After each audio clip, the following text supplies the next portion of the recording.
Welcome to this episode of the Quip Corner with Ada.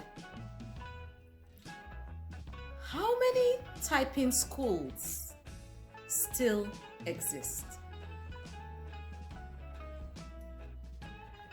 That was a question my husband asked, and it sparked off an interesting conversation. Join me in the Quip Corner and I'll tell you more about our conversation and, of course, lots more. See you in a bit.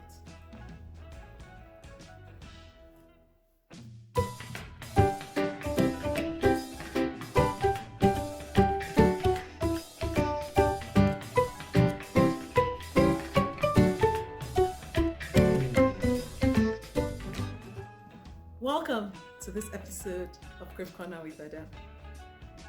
As you would have heard in different videos, my husband and I have lots of conversations on varying topics.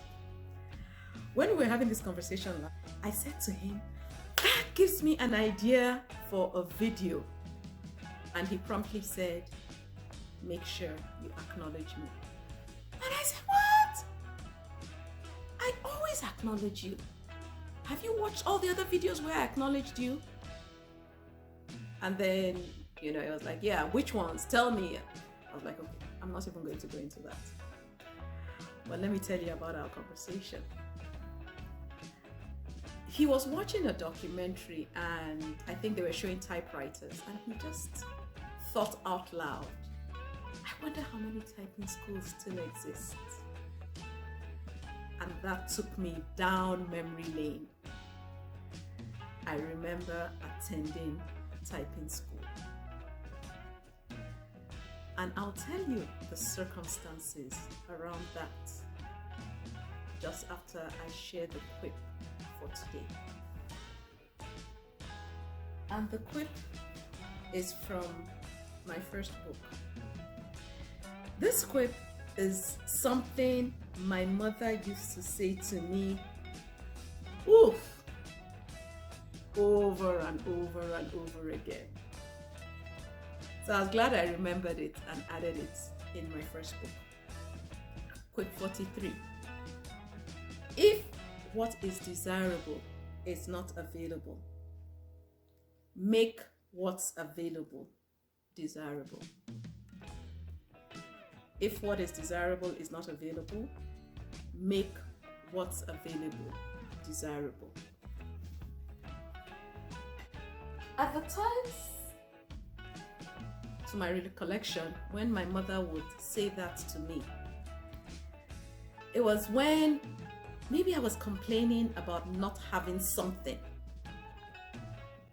And her response was, okay, you don't have what you want, but what have you done with what you do have? And you've heard me, talk about that when I've talked about people having excuses and things like that. So back to my story. Yes, I attended typing school, so count me in as one of those who attended typing school. That may date me. It is what it is. I had the opportunity of going to typing school during my National Youth Service for a year.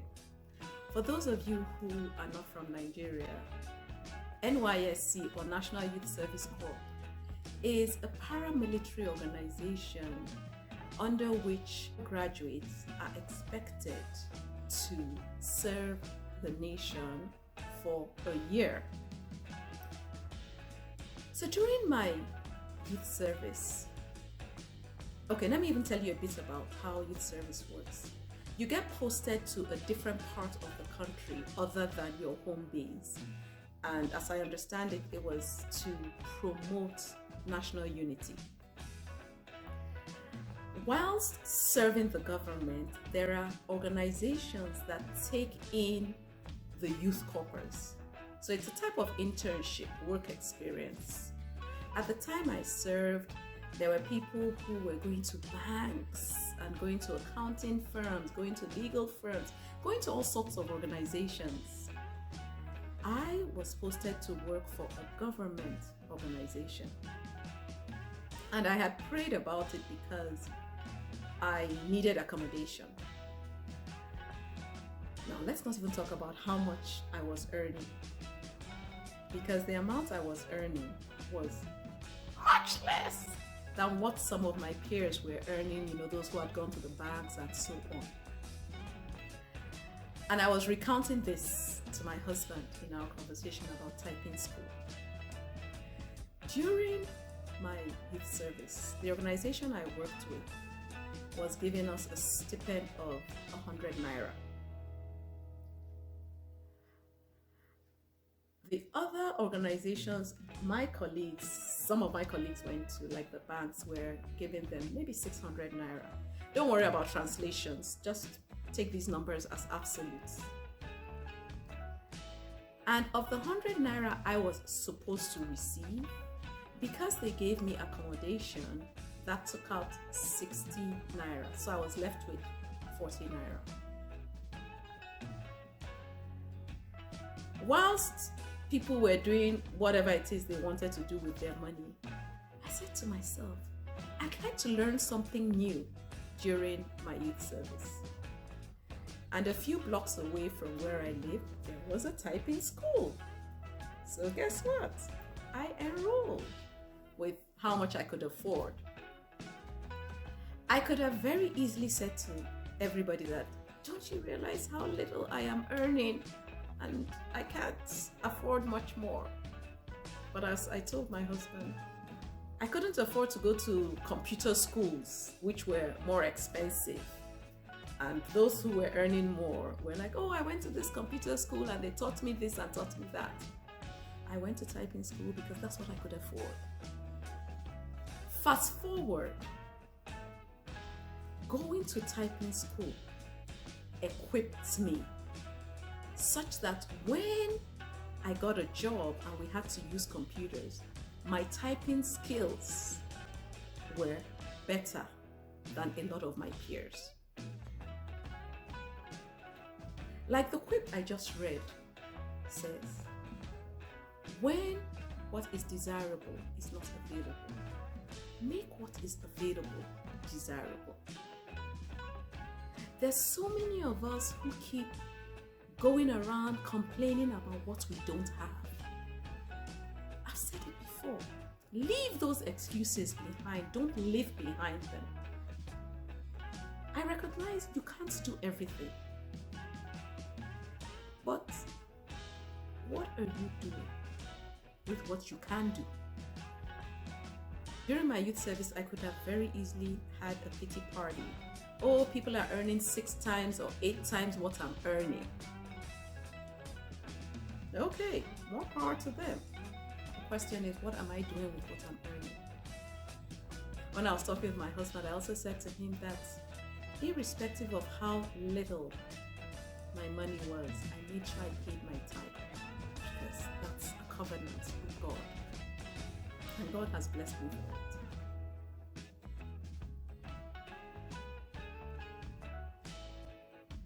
I don't know where you are in your life at this time. But like most of us, we may not all have the things we truly, truly desire. Like my mother would say, what are you doing with what is available? How can you use what you have to get what you need? How can you do it? I'd be keen to read in the comment section how you have used what is available to get what is desirable. For me, it was going to typing school because that's what I could afford. And I tell you, those typing skills have come in handy.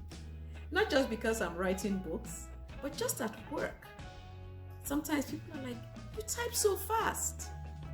Well, I learned ASDF. I took it from the basics. So please stop throwing pity parties. I mean, well, if you're going to throw one, don't invite me. Stop throwing pity parties. Pick yourself up. Yes, It's not desirable, but how can you turn things around? Use what is available to make things desirable come to you. If you have questions, put them down and I'll try and respond to your comments. Thank you again for joining me in the Quips Corner with Ada. I look forward to reading your comments. Like I have said at least 3 times already. Keep looking for the silver lining in your situation, and good things will come your way. Until we catch up again, you take care.